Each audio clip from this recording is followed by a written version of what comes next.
Jambo msikilizaji mpenzi wa Radio Okapi idhaa ya Kiswahili, karibuni kufuata taarifa zetu. Kwanza mtasari wake.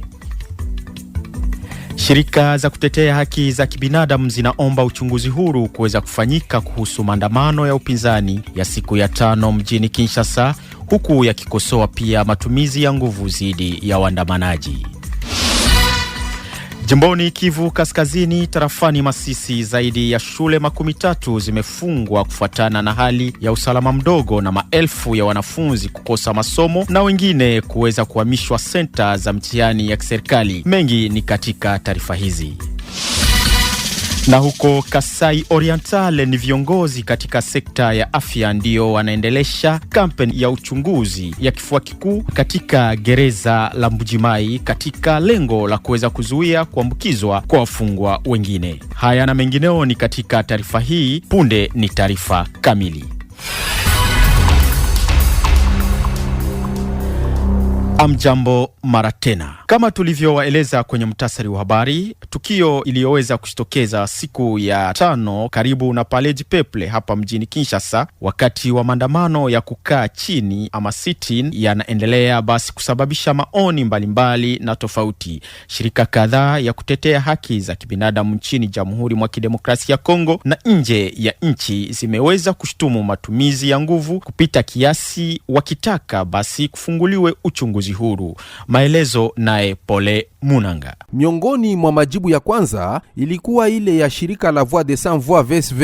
Katika taarifa iliyotangazwa siku ya 5, shirika hilo lilishutumu ukandamizaji dhidi ya wapinzani. VSV inaripoti majeuri kadhaa na pia kulaani vitendo vya uharibifu hasa vinavyolenga makao makuu ya ACD, chama cha kiongozi wa upinzani Martin Fayulu. Shirika hilo pia linajiuliza kuhusu tabia ya vikosi vya usalama, likiwashutumu kwa kukaa kimya mbele ya vurugu. Kwa upande wake, shirika ya kiraia mpya ya Kongo inashutumu vitendo vya ukatili vya polisi dhidi ya raia wanaotumia uhuru wao wa kukusanyika na kuandamana. Inadai huduma ya matibabu kwa waliojeruhiwa. Kwa upande wa kimataifa, Human Rights Watch pia ilizungumza. Katika mtandao wa kijamii wa X, mkurugenzi wa shirika wa idara ya migogoro na silaha Ida Soyera anaeleza kuwa viongozi kadhaa wa upinzani akiwemo Martin Fayulu, Jean-Marc Kabundu na Delice Sanga ni miongoni mwa waliojeruhiwa wakati wa mapigano hayo. Goma, Kivu Kaskazini, hali ya ukosefu wa usalama katika wilaya ya Masisi imeweza kulazimisha zaidi ya shule 13 za msingi na sekondari kuweza kufunga milango yake, jambo liloweza kuwanyima maelfu ya watoto haki ya kupata elimu. Mengi naye Bernade Nyangi. Mwanamo sekta la Katoi pekee, mashirika za kiraia za hesabu mashule 10 za sekondari na takriban 20 za msingi ambazo zimefungwa au hazifikiwi. Isitoshe, shule nyingine kadhaa zilizoko katika sekta la Oso Banyungu na usultani wa Baunde pia zimefungwa tokea mwezi Novemba 2025 kutokana na mapambano yaliyojiri karibuni mwaka mzima huu wa shule sehemu hiyo ya kusini mwa mtaa wa Masisi. Viongozi wa sekta ya elimu Kivu Kaskazini ya 3 wanena kuwa wanafunzi wachache wanaomaliza shule ya msingi darasa la 8 na kidato cha 4 sekondari toka shule zilizofungwa walielekezwa kunako vituo vya mitihani ya kitaifa vinavyotumika bado eneo hilo. Huko shule chache ambazo zimesalia kutumika zaendesha shughuli katika mazingira hatarishi. Masultani madogo ya Nyamaboko, Ufamandu na eneo la Nyabiondo, Ngungu na Rubaya, mafunzo yakatizwa mara kwa mara mapambano yanapoanza na kisha warejea kisha vita kuisha, mnamo wasiwasi mwingi. Kwa mujibu wa mashirika za huduma za kiutu, hali hii hayahusu mtaa wa Masisi pekee. Mwezi Februari 2026, shirika Action Aid iliripotia zaidi ya watoto 431,000 wasiosoma na shule 1142 zilizofungwa kote Kivu Kaskazini. Tukirudi tena katika swala la kisiasa, ni chama cha kisiasa Base Republicaine ndicho kinakuwa kikitaka serikali kuweza kufanya uchunguzi bora kuhusu ugandamizaji wa andamanaji ulioweza kufanyika siku ya sit-in iliyoweza kuandaliwa na muungano wa upinzani C64 nchini Jamhuri mwa Kidemokrasia ya Kongo, hiki chama kikisema kwamba tukio hilo ni pigo kwa udemokrasia. Chama hicho kinaomba basi wahusika kuweza kuadhibiwa na kuweza kupinga matumizi ya nguvu zidi ya waandamanaji iliyoweza kufanyika, na kuweza kusema kwamba katiba ndiyo inakuwa ikiwapa wakongomani haki ya kuweza kuandamana wakati huo wanakuwa kidai haki yao. Chama hicho kinakuwa kikiomba mazungumzo ya kitaifa iweze kuandaliwa ili kuweza kutafuta suluhisho ya pamoja ajili ya kuweza kuleta amani popote nchini Jamhuri mwa Kidemokrasia ya Kongo. Beni. Katika mji wa Beni, bunge la watoto limeweza kutoa wasiwasi wake kuhusu kuendelea kwa unyonyaji wa kiuchumi dhidi ya watoto. Kauli hiyo imeweza kutolewa wakati wa kuweza kusherekea sikukuu ya kimataifa ya kupambana na kazi za watoto chini ya miaka 18 inayosherekewa kila tarehe 12 Juni ya kila mwaka. Kwa mjibu wa presidenti wa bunge hilo, serikali pamoja na wazazi wanapashwa kuweza kuongeza juhudi zao katika kuweza kuhakikisha usalama na ulinzi wa watoto ndani ya familia ili kuweza kuepukana na kuweza kuingiza katika kazi hatarishi zisizolingana na umri wao. Kufuatana na presidenti wa bunge la watoto mjini Beni, George Ngumeri, hali hii imeonekana kama jambo la kawaida katika eneo la Beni, sababu wanapitia wakati mgumu kutokana na vita zinazoripotiwa mara kwa mara sehemu hiyo. Haki za watoto wengi zinakuwa zikinyanyaswa wakati huu. Kwa mujibu wa uchunguzi ulioweza kufanyika nao, wengi wao ni watoto waliokimbia makazi zao, wengine ni yatima walioweza kupotea wazazi wao wakati mauaji yanakuwa ikiendelea mashariki mwa Jamhuri ya Kidemokrasia ya Kongo. Wanakuwa wakiomba basi serikali kuweza kuhakikisha usalama unarejea katika eneo hilo la Beni, kwani hali hiyo itapunguza watoto wanaozurura mitaani. Kisangani.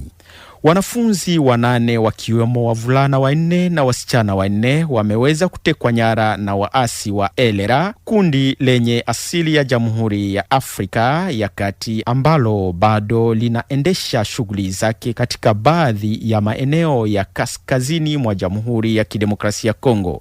Tukio hilo limeweza kushitokeza usiku wa kuamkia tarehe 12 Juni baada ya kundi hilo kuweza kuvamia kijiji cha Banda kilichoko katika wilaya ya Ango jimboni Bazuele. Kutokana na hali hiyo, shughuli zote zimeweza kushimamishwa. Maelezo zaidi naye Jacques Mukokole. Wakaaji wa Banda walipitia usiku wa kiukweli wa hofu. Kuanzia majira ya saa 8 asubuhi, mashambulizi yalifanywa dhidi ya kijiji hiki cha eneo la Ango jimboni Bazuele. Wanafunzi 8 wa shule ya msingi, kati yao wanaume 4 na wasichana 4, walikamatwa na kupelekwa kwa nguvu mahali pasipojulikana. Taarifa hii imethibitishwa na Fidele Aningei, kurugenzi wa shule ya msingi ya Banda. Miongoni ya waathirika, wanafunzi wa mwaka wa 8 wa elimu ya msingi waliokamilisha mitihani wa siku ya kwanza. Tangu shambulio hili, shughuli zote za kijamii na kiuchumi zimesimama kabisa. Upande wake, Theo Zakbina, rais wa shirika la kiraia la eneo hilo, anawaonya mamlaka kutuma vikosi vya FRDC huko kulinda raia. Kielelezo kidogo cha matumaini kinaonekana kwenye hali hii ya giza. Kijana wa miaka 20 aliyotekwa pia wakati wa shambulio ameachiwa uhuru siku hiyo. Tujulishe pia kwamba ofisi moja wa idara ya mapato ya mkoa wa Bazuele aliuawa na waasi hawa wakati wa matukio haya. Kisangani, Jacques Mkonkole, Radio Okapi. Turudi tena mjini Beni na tuzungumzie migogoro ya mara kwa mara katika eneo la uvuvi ya Kiavinyonge kuhusu usimamizi wa shughuli za uvivu kwenye ziwa Edward. Inaendelea basi kuleta wasiwasi mkubwa. Siku ya 4, liwali wa jimbo aliweza kutanisha wahusika wote kwenye kikao cha pamoja kwa lengo la kuweza kufikia suluhisho ya kudumu, kulinda pia maisha ya kiuchumi ya raia wale hasa wanaotegemea uvuvi, kulinda kulinda hifadhi ama parke ya Virunga na kuweza kurejesha amani ya kijamii pamoja na utawala bora katika eneo hilo la uvuvi. Hatua hiyo pia inalenga kuweza kufafanua majukumu na mamlaka ya kila mmoja ili kuweza kuona namna gani ya kuweza kukaa pamoja katika amani ya kudumu. Kalemia. Katika jimbo la Tanganyika, hali ya utulivu iliweza kurejea katika kijiji cha Mungonda wilayani Nyunzu baada ya mzozo ulioweza kusababishwa na mgogoro wa kuweza kumkataa kiongozi mpya aliyeweza kuteuliwa kisheria. Kwa mujibu wa waziri wa mambo ya ndani wa jimbo hilo, watu 2 waliweza kufariki dunia na wengine kuweza kujeruhiwa katika vurugu hizo. Wakati huo huo, shirika la Umoja ni Nguvu limeweza kueleza wasiwasi wake kuhusu migogoro ya urithi ya kimila na kuweza kuomba wakuu viongozi pamoja na watu wengine kuweza kuheshimu taratibu za kimila ili kuweza kuzuia machafuko mengine kama yale yasiweze kurudi tena. Bujimai.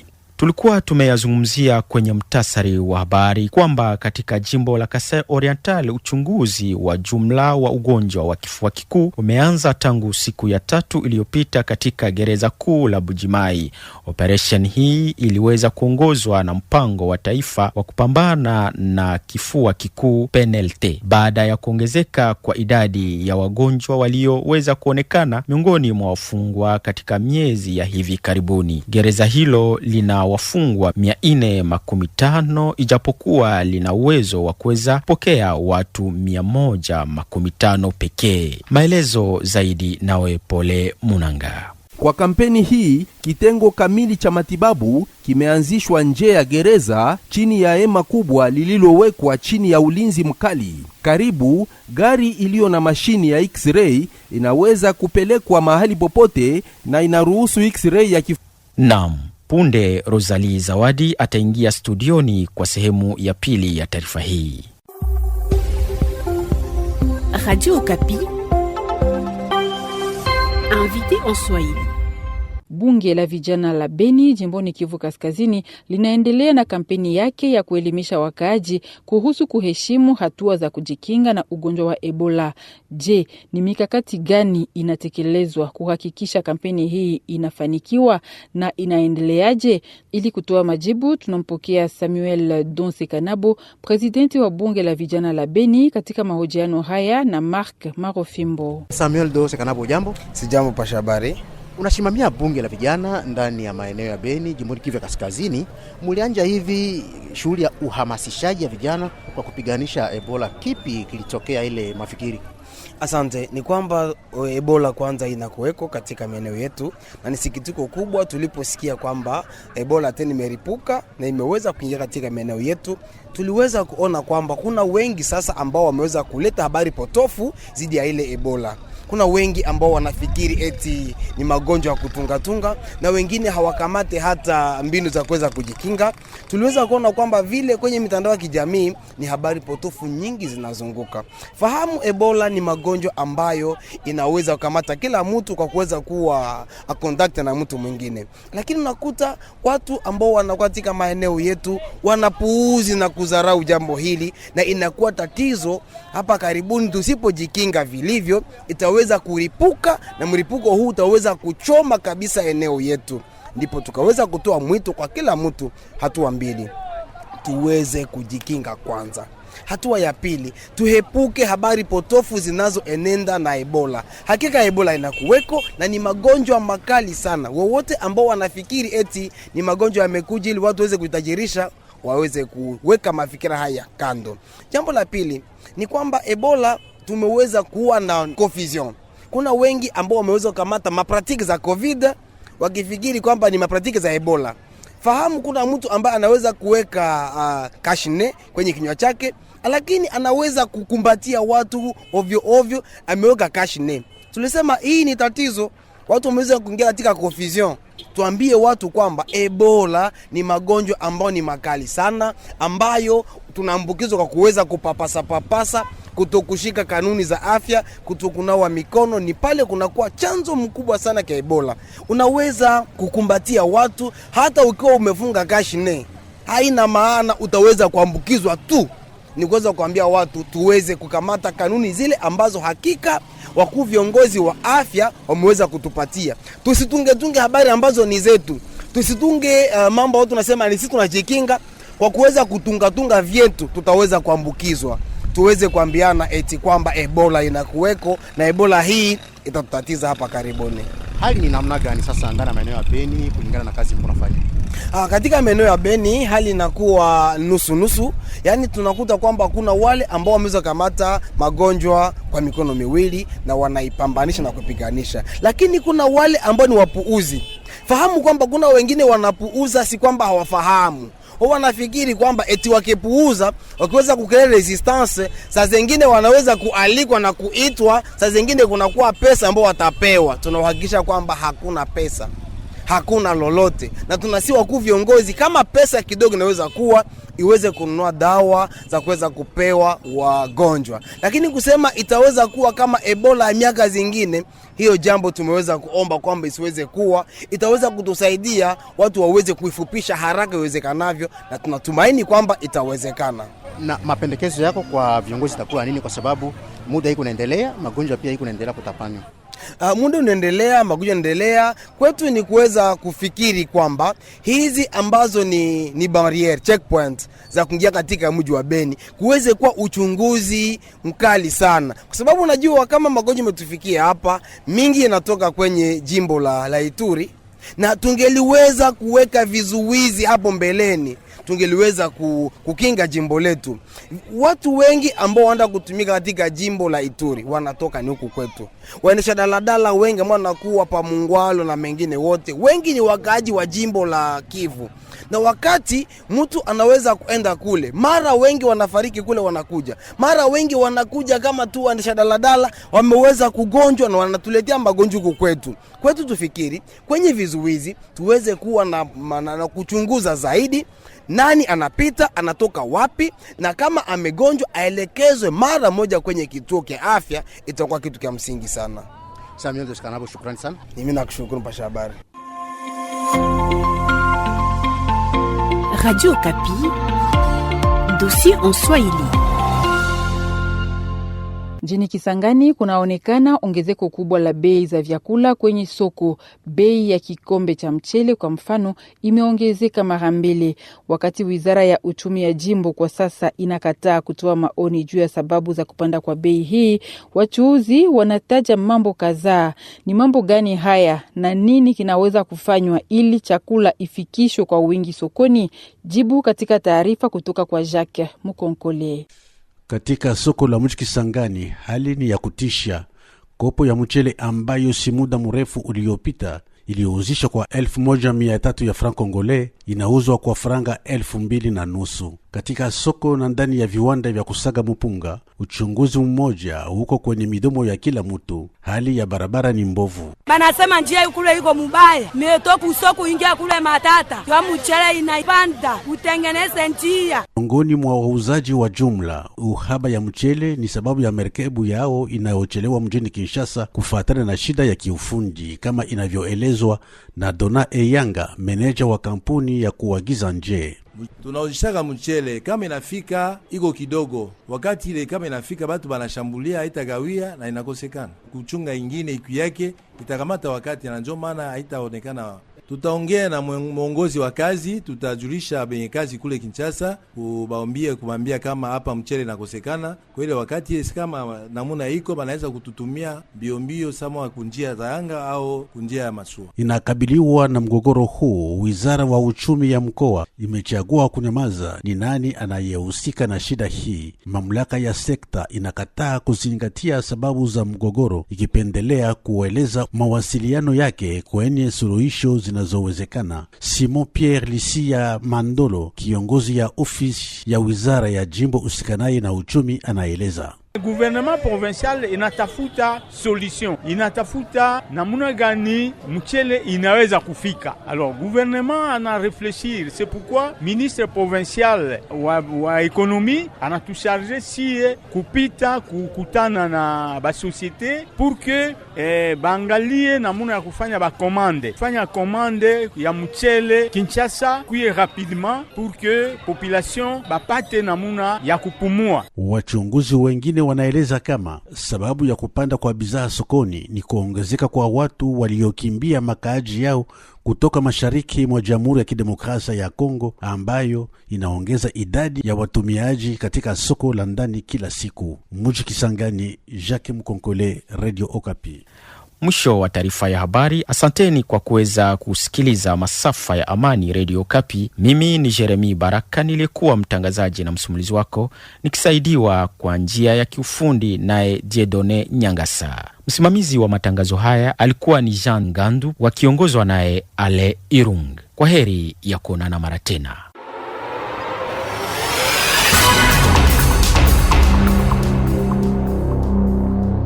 Skrini zetu zinaweza kuunganisha au kugawa. Leo hii taarifa nyingi husambaa bila kuthibitishwa kwenye mitandao ya kijamii. Uvumi, habari za uongo na maneno ya chuki vinaharibu uaminifu na kudhoofisha jamii zetu. Kabla ya kushiriki, jiulize swali rahisi: je, taarifa hii ni ya ukweli? Tuthibitishe vyanzo, tukatae upotoshaji, tuseme hapana kwa taarifa za uongo. Skrini zetu zinapaswa kuwa madaraja na si silaha. Kivu News Info inakuita kuwa na wajibikaji wa kidijitali. Pamoja tuchague umoja, ukweli na amani. Ujumbe huu umetolewa na kuzanishwa na Wizara ya Ulaya ya Mambo ya Nje kwa kushirikiana na Search for Common Grounds.